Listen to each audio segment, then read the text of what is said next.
Pamiętam, jak pierwszy transport tych dzieci przyjechał do Płakowic. Tu był przystanek kolejowy i te dzieci właśnie wysypywały się z wagonów.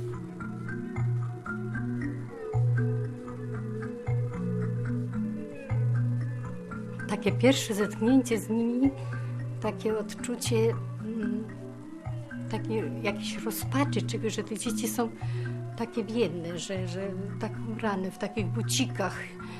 Jeden taki, drugi taki, i małe i duże, wszystko razem.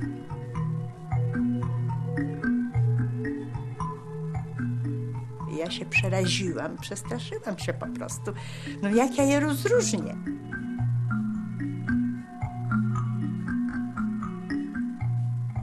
To nie były dzieci takie same. Mnie się wydawało, oczywiście, bo świadomy byłem, że to nie jest prawdą, że to są te same dzieci.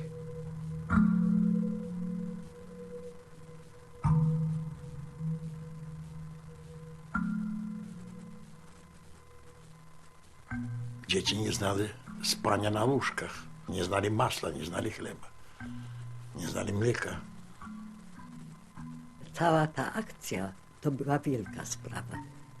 Zarówno Ministerstwo Oświaty, jak i Departament, szczególnie Departament Opieki nad Dzieckiem, podeszli do tego bardzo poważnie.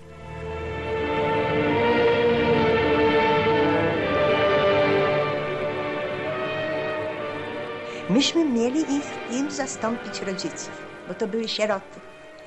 Więc trzeba było wszystko robić, żeby one nie odczuwały, te dzieci, sieroctwa.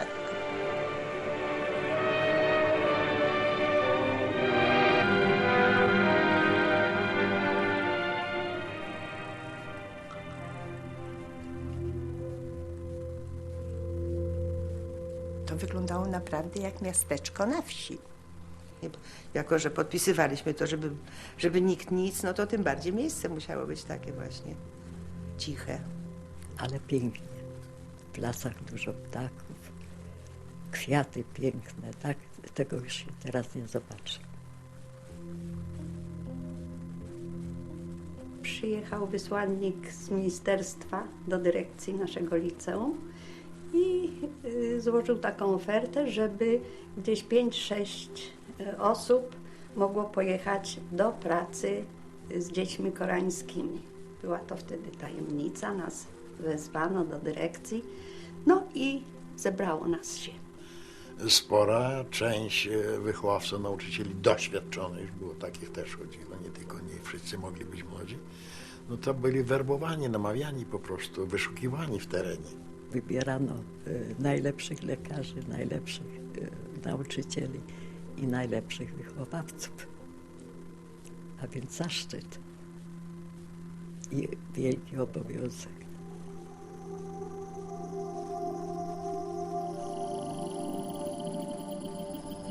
One wchodziły do kabiny, w której były naświetlane specjalną lampą. Mnie to specjalnie nie interesowało, co to za lampa była, ale w każdym razie wydzielała takie fosforyzujące światło i paznokcie, zęby tak dziwnie błyszczały. Po naświetleniu lampami, które tam zainstalowano, dzieciom wychodziły włosy, a resztę to tam pielęgniarki wychowawczynie kończyły, to znaczy skubano je jak kurczaki.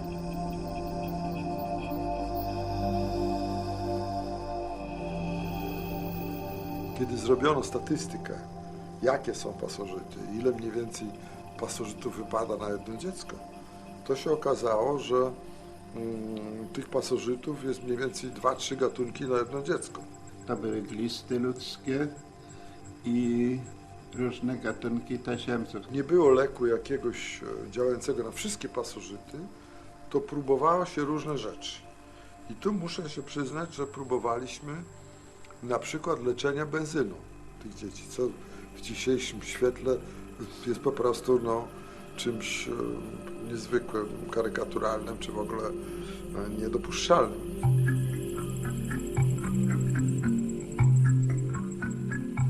Nie było żadnego słownika nawet koreańsko-polskiego czy polsko-koreańskiego. Nasza mowa jest raczej głośna, oni raczej według nas szeptem mówili. Im się wydawało, że my ciągle krzyczymy na nich. Pojechałam do Wrocławia, do uniwersytetu i natknęłam się właśnie w tej bibliotece uniwersyteckiej na metodę opracowaną przez Niemców, metodę bezpośrednią, a więc zestawienie przedmiotu prawda, z wyrazem.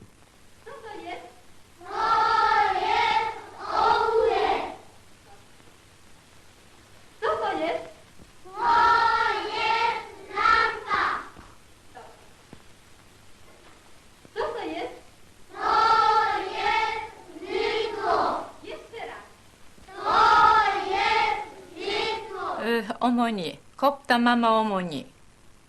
Omoni to mama. Pali to szybko. To siksa to było jeść. To jak się już wołali, jak szli, to jeden na drugiego, no pali, siksa, pali. Igo, mama kopta, igo. Popatrz, mama kopta, mama ładna. Oj go, tak żeśmy sobie westchnęły, a dziewczynki, mama w Korei, tak samo. Oj go.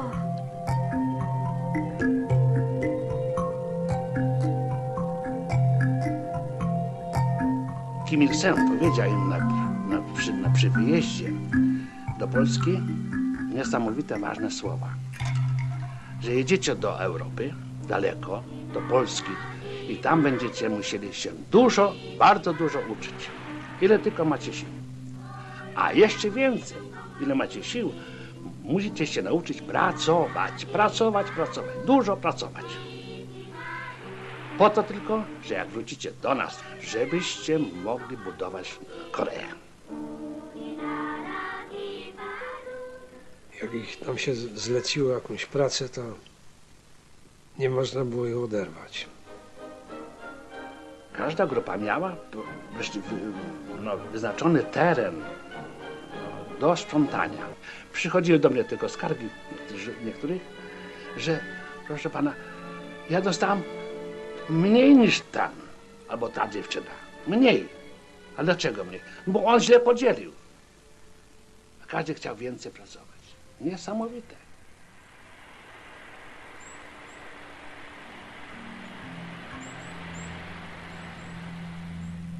Jak szliśmy na spacer do lasu, zbierały młode pędy paproci, kisiły to w jakichś słoikach, widocznie kiszone jak ogórki, jak jakaś, czy w ogóle papryka nasza, prawda, te strąki papryki, w każdym razie to kisiły.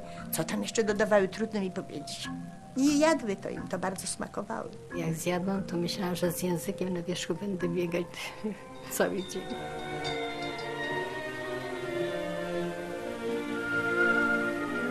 Z początku z jedzeniem bywały kłopoty. Nie tak łatwo było się przyzwyczaić do polskiej kuchni.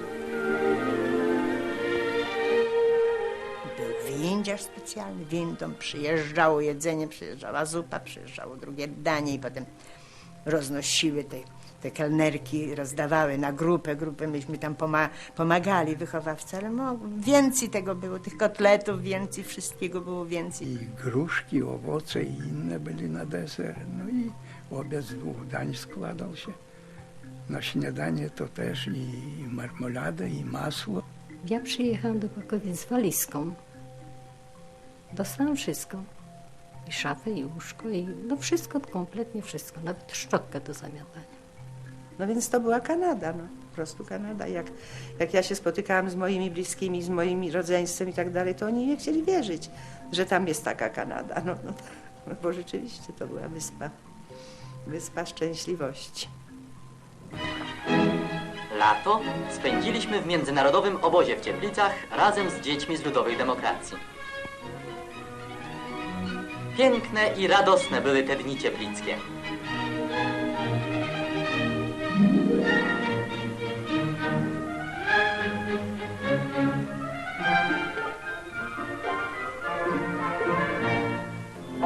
Zdobyliśmy tam wielu nowych przyjaciół.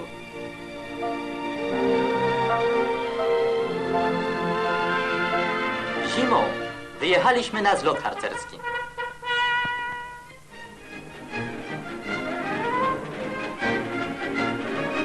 W czasie wciągania flagi myśli się zawsze o ojczyźnie.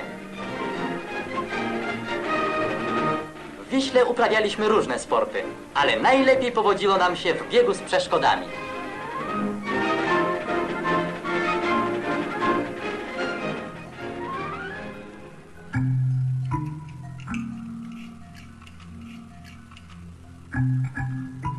Dzień w dzień odbywały się apele. To było 1000 dzieci. 10 kompanii po 100 dzieci maszerowało na boisku i tam stawało tak jak kompania za kompanią, tak jak w wojsku.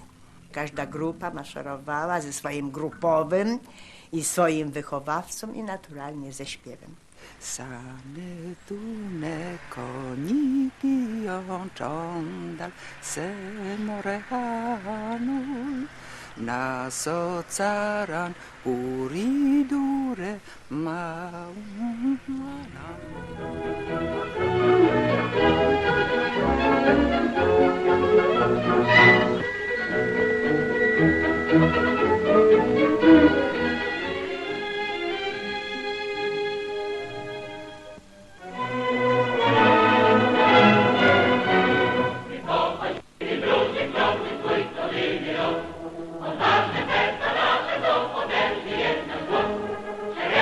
Z kwiatami, z piosenką, z okrzykami na cześć ukochanego nauczyciela i opiekuna mijają trybunę kolumny młodzieży. Wśród nich dzieci walczącej Korei.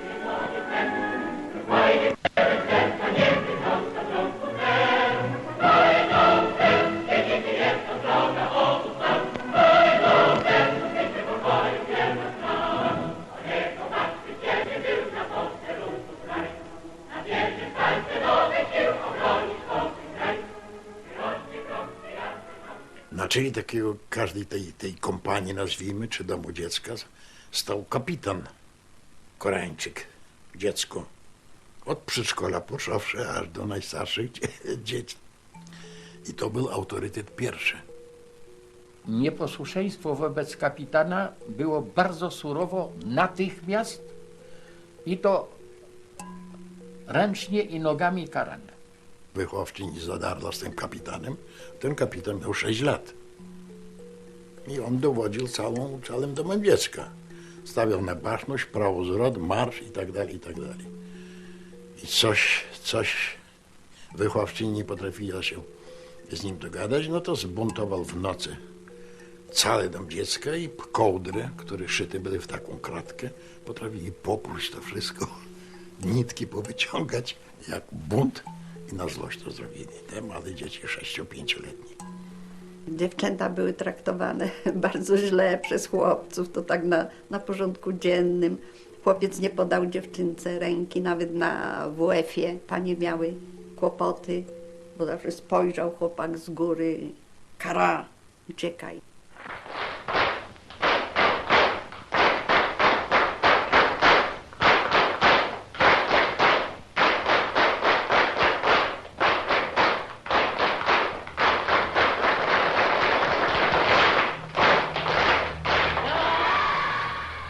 Tak myślę nieraz,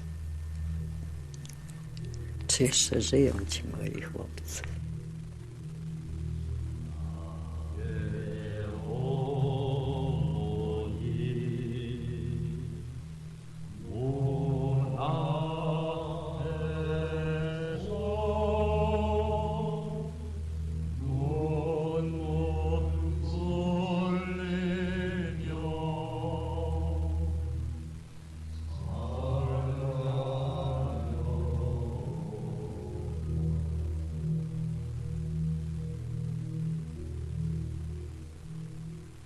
Wiem, że oni mieli tutaj komórkę swojej partii, Koreańskiej Partii Pracy.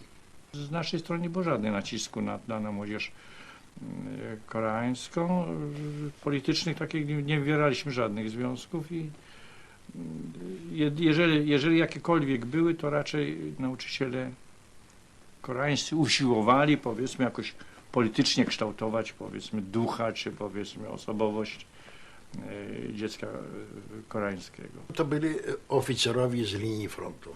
Pięknie się uśmiechają i pięknie kłaniają i grzeczni bardzo kładą rękę na sercu, a swoje myślą. przystojny, wysoki Koreańczyk. No, zakochał się w Polce. No, to wszystko wyszło, jak ona zaszła w ciąży. No i niestety i on musiał wyjechać do Korei. Ona była tak zakochana, że ona właściwie to myślała nawet, żeby jechać obojętnie w jakim charakterze. Nic z tego nie wyszło. Zezwolenia nie dostała i nie wyjechała. Urodziła dziecko i wyjechała z Pakowic. Kolega, z którym się bardziej kolegowałem, to on mówi, że niestety u nas w Korei to można tylko robić to, co nam każą. Nie to, co my chcemy, tylko co nam każą. A nie każą nam kochać polskich dziewcząt. Wielki szacunek mieli do tego Kim Il-sena, swojego przywódcę, no i do Lenina i Stalina. Jak zobaczyli tych ludzi w kinie, pamiętam we Lwówku, na ekranie to wstali i była gdzieś 5-minutowa taki aplauz połączony z oklaskami. Było pranie mózgów na apelach, szczególnie tych apelach wieczornych. Dla mnie to było naprawdę trudne do zrozumienia, kiedy nauczyciel koreański na apelu czy gdzieś tam potrafił co najmniej pół godziny mówić, a dzieci stały smirno i nie ruszyły się w ogóle. Dla nas to było to coś takiego, nawet powiedziałabym nieludzkiego. Nie wolno było ich przytulać. Jak zobaczył wychowawca, czy tam, który przytuliła, to nie wolno, nie było, rozpieszczać nie wolno było. A ja się niestety nie mogłam pohamować. I nie wolno było dawać żadnych słodyczy. Nie wiem dlaczego. A ja przynosiłam. I po kryjomu dawałam.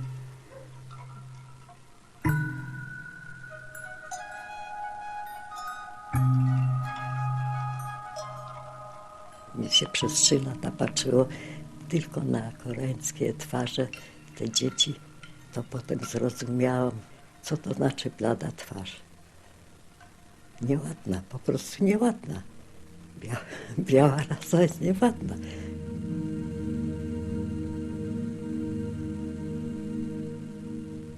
W połowie lat 50. dostałam telefon ze stacji krwiodawstwa, że jest bardzo potrzebna moja grupa krwi do bezpośredniej transfuzji. Bo jest młoda dziewczyna, którą początkowo nie mówiono jeszcze o kogo chodzi, młoda dziewczyna, którą trzeba ratować, krwi trzeba dużo, kilka litrów, bo to jest prawdopodobnie białaczka, więc bardzo proszę, żebym ja się do kliniki zgłosił. Ja jakoś tego nie wiem, ja jakoś tego nie pamiętam, ponieważ to nie było, bo to była w szpitaliku, prawda? Była w szpitaliku i potem ją zabrano do Wrocławia. I to jakoś nie mówiono o tym, nie zajmowano się tą sprawą. Nie wiem dlaczego, ale jakoś uważano, że może to jakiś cień wypadł na ten ośrodek. No, dla mnie to było dziwne, bo przecież w każdym społeczeństwie ludzie żyją, rodzą się i umierają.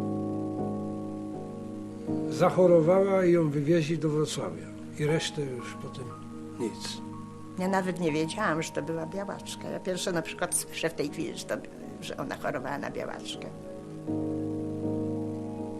To musiało być bardzo, bardzo jakoś kameralnie załatwione. Tylko osoby, które bezpośrednio wychowawczyni, kierownik, no kto tam jeszcze, lekarz może, czy pielęgniarka. Ja nic nie wiedziałam.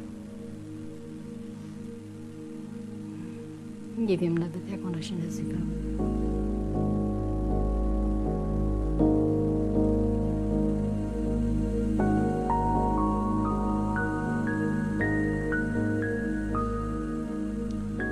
Pamiętam tę dziewczynkę, tak na pograniczu dziecka, a podlotka, czarniutka taka zalękniona, jakby przestraszona. Gdzieś po miesiącu może dowiedziałam się, że że jest jakiś sierociniec dla dzieci koreańskich. Dowiedziałam się, że ta dziewczynka przebywała w zespole rówieśników, gdzie może zastosowano środki, kuracje przeciwko pasożytom. To wiedziałam, ponieważ to dziecko ani matki, ani ojca nie miało. Nie spotykałam tam żadnych koleżanek, które by przyjechały do Wrocławia z ośrodka, w którym te dzieci przebywały. Także właściwie była zupełnie sama. Pozostali chorzy mieli rodziny swoje, które odwiedzały. Poza tym porozumiewali się w ojczystym swoim języku. Wydawało się, że jak przejdziemy przez ten ostry okres tej braku czynności właściwej szpiku kostnego, to może uda nam się ją uratować. Jedynym ratunkiem w takich wypadkach to była transfuzja za transfuzją, transfuzja za transfuzją. Innych metod nie było, to były lata 50. przecież. Krew była dla niej czymś takim, jak ja wiem, co pozwalała jej przeżyć 24 godziny. Taki objaw, który był dla nas bardzo przykry, nawet jako sam fakt, jako widok, kiedy co kilka dni, co 2 dni, co 5 dni chlusnęła nagle z ust krwią i wtedy myśmy natychmiast podawali krew, żeby ocalić jej życie. No dzisiaj to o takich ilościach krwi to w ogóle nie ma mowy.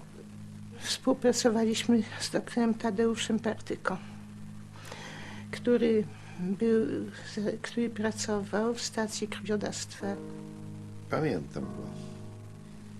Atletycznej budowy, taki spokojny, zrównoważony.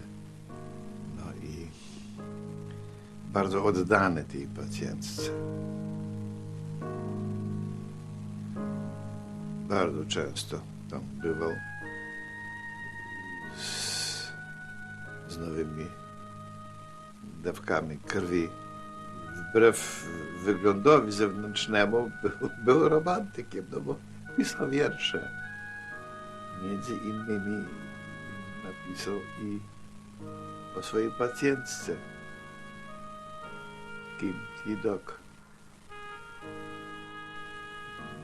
Ona w niego wierzyła, chociaż nie znali języka, nie mogli się porozumiewać, ale taka jakaś więź między nimi powstała. Cieszył się z każdego sukcesu, z każdego polepszenia. No i przeżywał negatywnie każdy następny upadek sił.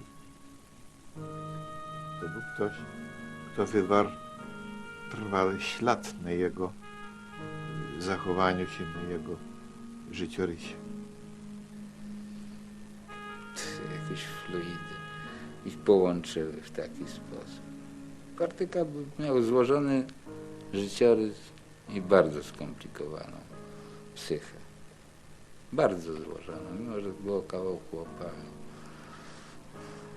To tak jakoś nie pasowało do niego. Czekała na niego. Była wpatrzona. Reagowała zawsze wielkim spokojem.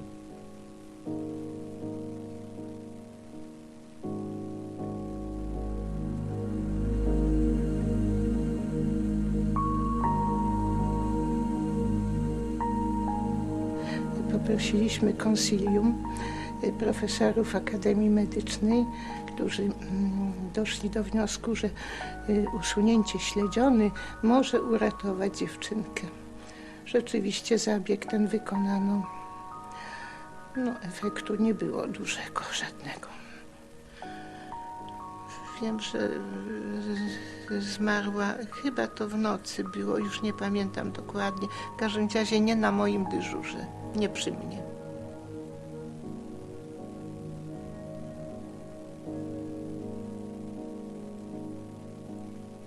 Zapamiętałam, ale to taki fragment króciutki bardzo, kiedy na korytarzu kliniki, sali chorych, na której robiłam wizytę, poproszono mnie, żebym na ten korytarz tej kliniki wyszła z tej sali chorych i tam było chyba 2 panów. Myślę, że to byli panowie, którzy mogli być z ambasady koreańskiej i wiem, że wręczyli mi jakąś odznakę. Niewiele mogę powiedzieć, bo widziałem ją tylko leżącą w łóżku. Nie widziałem nigdy jej stojącą, żeby ocenić chociażby wzrost. Na pewno Koreańczycy nie są rośli. Na pewno była drobna. A taka środka.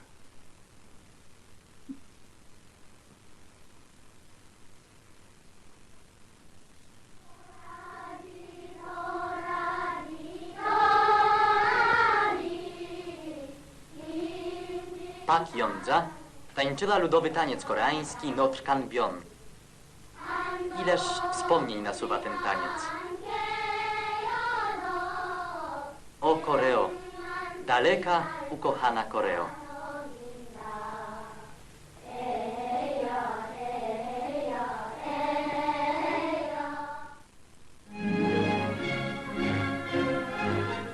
W Polsce wszystko jest bardzo interesujące.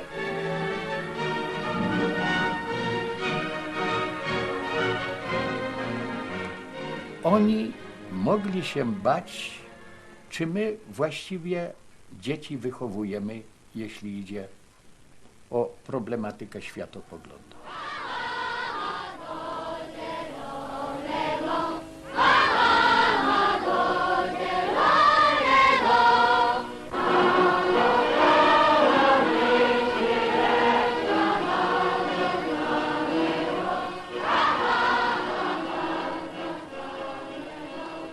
Miałem możliwość spotkać się z Kim Il-sungiem. I on mi wtedy powiedział takie mniej więcej zdanie, że nasze dzieci, wiemy o tym, są w dobrych rękach. I z pełną świadomością oddaliśmy je wam na ten czas, kiedy muszą tam być, wierząc, że je właściwie wychowujecie. No ale w niedługim stosunkowo czasie, kilka miesięcy później, te dzieci zaczęły wyjeżdżać.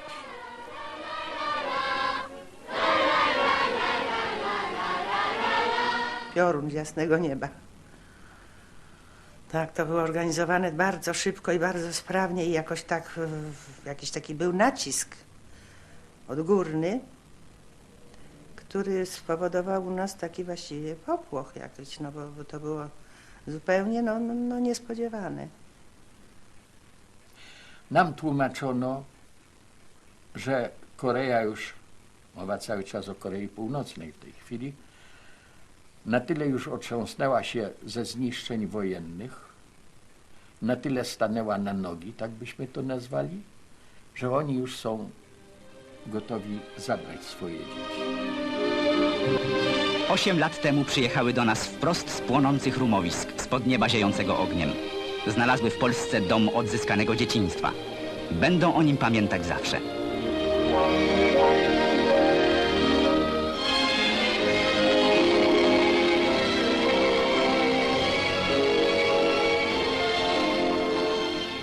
Tu-104 powiezie dzieci do ojczystego kraju.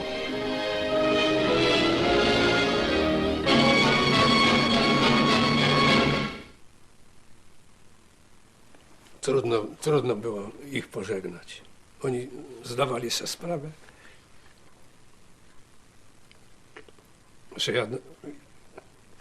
że jadą do takiego kraju, gdzie będzie ich czekała ciężka praca i odbudowa. Kładzie się na śnieg albo oblewa się zimną wodą, żeby być chory, żeby nie pojechać. No ale pojechali wszyscy. Tak. Byli zaopatrzeni wspaniale w te ubrania, w te swetry, w buty, we wszystko. Ale tak jakby wyczuwali, że tam tak świetnie nie będą mieli jak tutaj.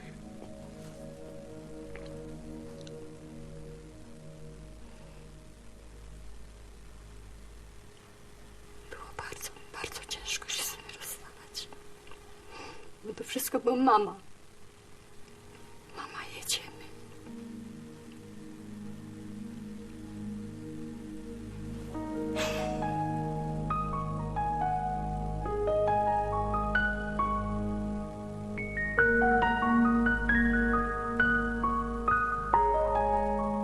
Szanowna Pani, ja jestem w domu.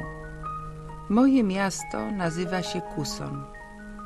W naszym mieście są domy piętrowe, ale zupełnie są budowane w innym stylu.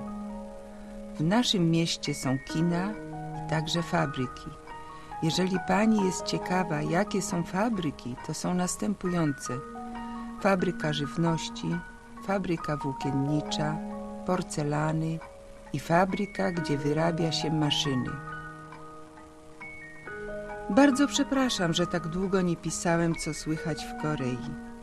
Ja chciałem napisać w czasie 22 lipca, w dzień święta wyzwolenia Polski, ale w tym czasie byłem na praktyce i nie mogłem. Do tej chwili Korea bardzo dużo zbudowała i budować będzie do wysokich szczytów, gdzie stoi komunizm i w dalszym ciągu będzie budować. W dniu święta wyzwolenia Korei chyba będzie pogodny dzień i bardzo uroczysty, bo nasz kraj sam jest piękny. Jest nasz kierowca, partia robotnicza na czele z Kim Il-senem. Nasza partia robotnicza kieruje, ażeby ludzie koreańscy żyli jak najlepiej. Zdaje mi się, że u nas nie będzie wakacji. Pisząc szczerze, pracowaliśmy przy wykopywaniu kanału. Od maja sadzenie lasu. Czerwiec zbieranie zboża. Lipiec na polu urywanie chwasty. A po skończeniu tych zajęć mamy wydobywanie z rzek lub kopalni złota.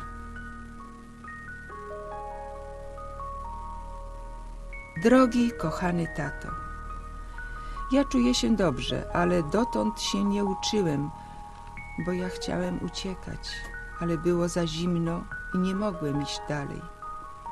W dniu 9 grudnia o godzinie 1 wyszłem ze szkoły i kupiłem bilet do koniec północy kraju.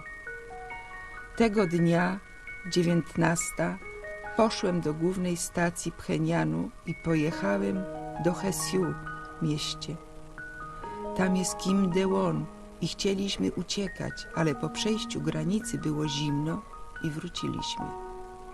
Tego nikomu niech o tym nie powie. Po wróceniu z tego przejścia granicy ciężko żyłem. Na milicji tak długo krzyczał, aż prawie 10 dni minął. Z milicji wróciliśmy dnia 18 wieczorem. W szkole też był krzyk, ale wytrzymałem. Jestem teraz w szkole górniczej.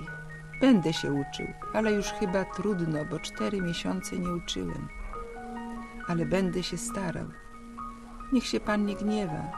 Bardzo długo myślałem o Polsce i tak mi moje myśli zaciągnęło do ucieczki.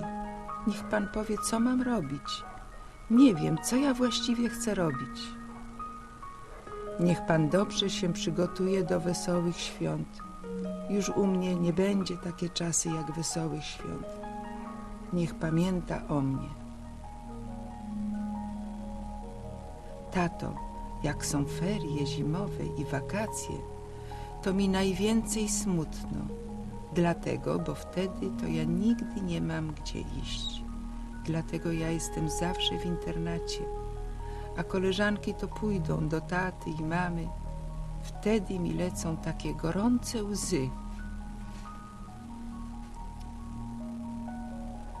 Wtedy ja mówię, tato,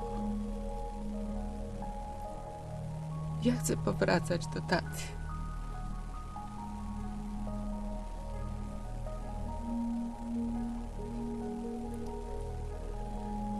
Szukam taty, ale taty nie ma nigdzie.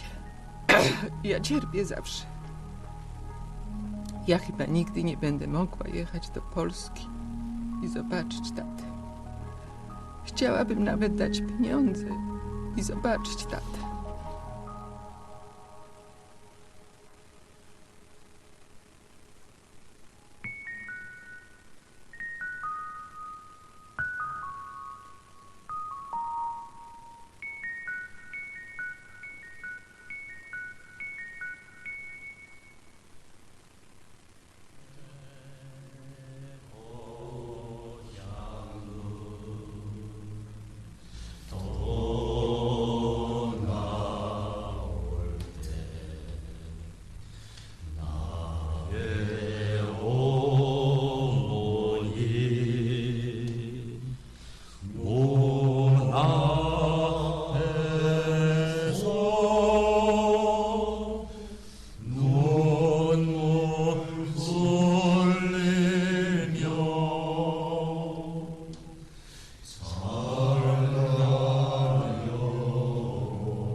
Moje nazwisko Jędral. I pan jest Spenianem, i pan jest sekretarzem generalnym, tak? I pan był naszym byłym wychowankiem, tak? O, to bardzo mi miło.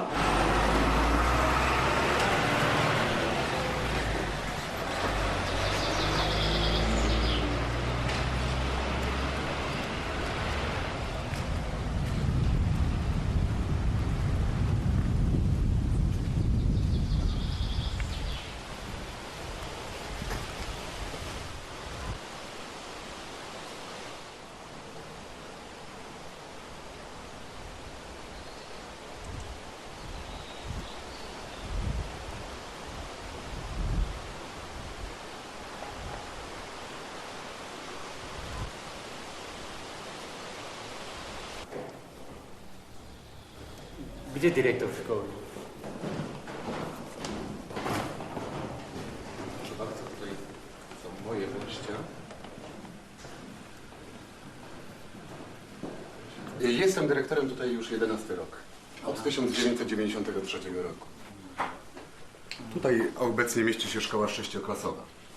Tutaj mamy salę informatyczną.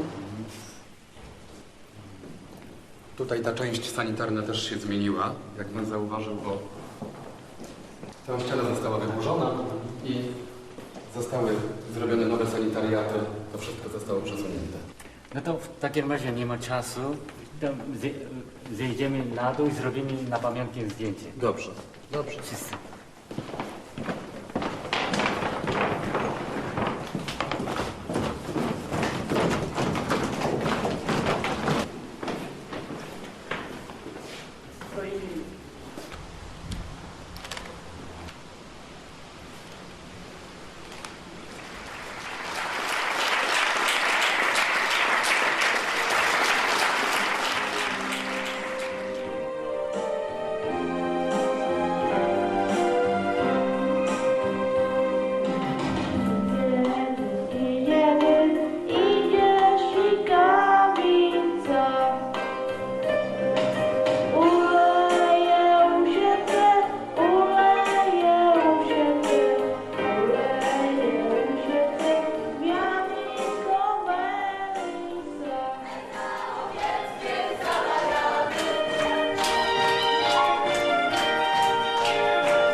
Dęby jest bardzo tu wysoko już dorosły.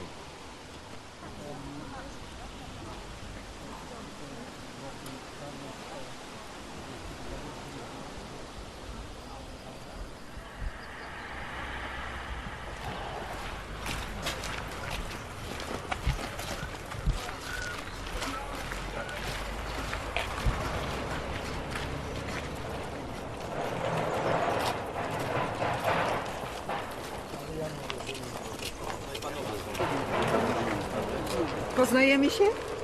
Nie mogę poznać już. Przeszło 50 lat przeszło już.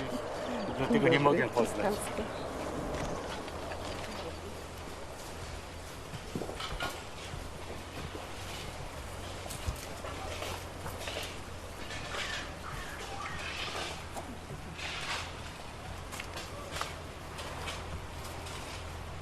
Tu jest nasza klika.